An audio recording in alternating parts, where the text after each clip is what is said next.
HIV and AIDS and Child Statistical Update in Johannesburg ahead of World AIDS Day.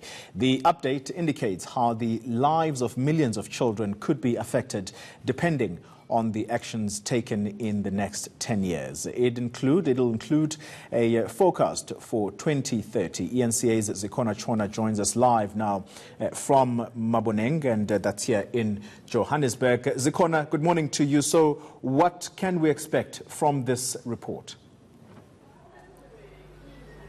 So UNICEF will be releasing a report detailing how many children currently globally are living with HIV or AIDS. That's children between, or young people rather, between the ages of 0 as well as 19. They will also be giving us detail as to how many young people are dying as a result of HIV or AIDS, and giving us the predictions for for the year 2030. They'll also be giving us details as to how many new infections have taken place over the past year, as well as how many new infections we can expect up to the year 2030. They're also saying that while the number of deaths is decreasing, they're saying that it's happening very slowly, and they do want government to invest more money into programs that promote prevention of HIV or AIDS, as well as treatment programs and early testing programs. On the program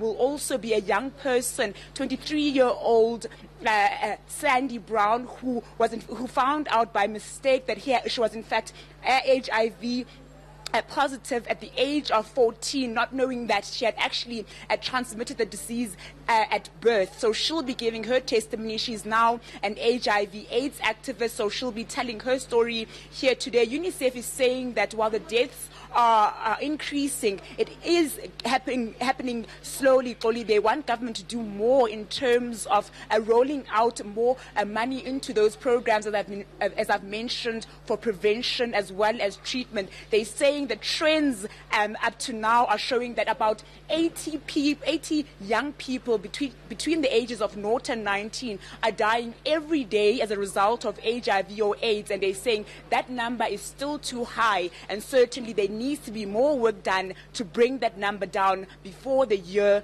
2030. Well, Zikhona, at least there is a positive note there in terms of new infections. As you say, those are going down, even though gradually. What time can we expect the release of this report, Zikhona? The program is expected to get underway from around 10 o'clock this morning. We have seen some prominent HIV/AIDS activists making their way into the venue. They'll, of course, be giving us detail as to how the country, as well as the world, are dealing with the pandemic of HIV/AIDS. I've seen some officials from UNICEF, as well as some other NGOs that are operating in the country that handle HIV/AIDS statistics, as well as how government is dealing with it. So we are expecting that program, as I've mentioned, to get underway from about 10 o'clock rather this morning. All right, Zikhona Tshona live for us in Maboneng, downtown Johannesburg, ahead of the release of that UNICEF report.